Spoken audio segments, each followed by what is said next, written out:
আসসালামু আলাইকুম। জাস্ট একটি গরুর হাট। ঈদের সামনে কোরবানি ঈদ আসছে। ঈদের উপলক্ষে গরুর হাটগুলো বসতে শুরু করেছে।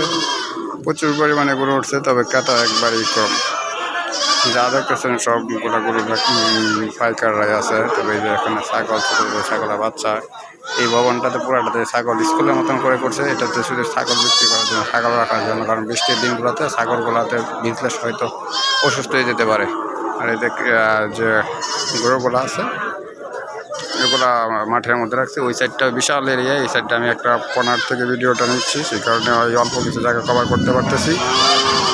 আবার অনেক জায়গা জুড়ে গরুর হাটটা প্রায় 1 কিলোমিটার। যখন কোরবানি শুরু হবে তখন 1 কিলোমিটারের মতো রাস্তা পুরা জ্যাম হয়ে যাবে শুধু এই গরু হাটের জন্য। গরু 1 কিলোমিটার জুড়ে উঠবে।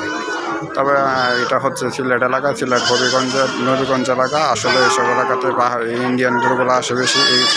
এই এলাকা থেকে পাইকাররা ব্যাপারীরা ঢাকায় গরুগুলো নিয়ে যায়।